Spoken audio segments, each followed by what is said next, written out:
ሰው ፈርተን ጸጉራችንን በማንፈልገው ስታይል እናበጥራለን ኦር እንሰራለን ሰው ፈርተን አቀማመጣችን ምን ነው በቁም እስር ምንድነው ይሄ ምን ነፍሳችን እኮ ነው የቀረ ያ ሰው ሊቆጣጠር እንደዚህ መሆን የለብንም የራሳችንን ራሳችንን ማወቅ መቻል አለብን የራሳችንን መብት ማስከበር መቻል አለብን በተለያየ ምክንያት በተለያየ ቦታ ላይ በተለያየ እድሜ ክልል ውስጥ በተለያየ ሁኔታ ላይ ራሳችንን የምንበላውን የምንጠጣውን የምንለብሰውን የምንናገረውን የምንኖረው ህይወት ሰው ወስኖልን ጉልበታችን ተወስዶ መብታችን ተወስዶ ራሳችንን ካየነው ለራሳችን ኦነስት መሆን መቻል አለብን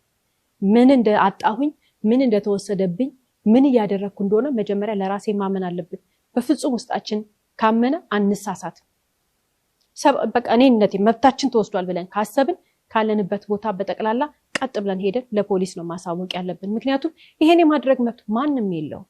ፖሊስ ያንን የበደለንን ያፈነንን የያዘንን ፓወርለስ ያደረገንን በድህነት ይሁን በተለያየ ምክንያት አንዳንድ ጊዜ መንቀሳቀስ አቅቶን ታመን ሊሆን ይችላል ሰው በቃ እንዲጭምድድ አድርጎ ማንነታችንን ሲወስድብን ለፖሊስ ምንናገረው በህግ ተጠያቂ እንዲሆኑ አይደለም ራሳችንን የምናድንበትን መንገድ ፖሊስ ይነግረናል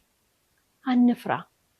ከመናገር ምንም የሚቀር ነገር የለም እንሂድ እንናገር እናሳውቅ ወደ ፖሊስ ጣቢያ እንሂድ የዛን ጊዜ እፎይ እንላለን መፍትሄ እናገኛለን ህግ መፍትሄ ይሰጠናል የዛሬ ባል ታሪካችን ተመልክተን ሌላ የምናነሳው ሐሳብ እንግዲህ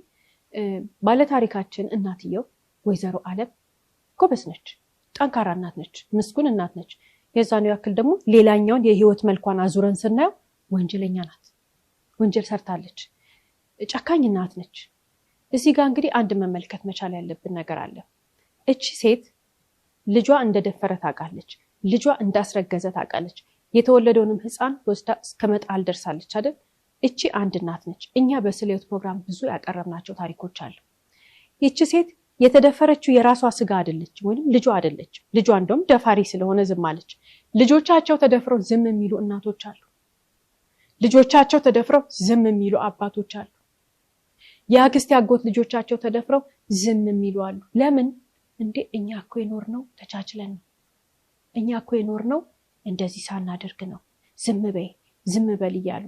በጣም ልብ ይሰብራል ይሄ ነገር ወላጅ ልጆቹ ተነክተው እንኳን ተደፍረው አይደለም ልጆቹ ሰውነታቸው በማይሆን መንገድ ሲነካ መከላከል ነው ያለበት የልጆች ገላ እንዲህ ስትነካ በማይሆን ሰው ሊነካ የማይገባ ቦታ ሲሆን በተለይ ሊወራ የማይገባ ነገር ሲወራ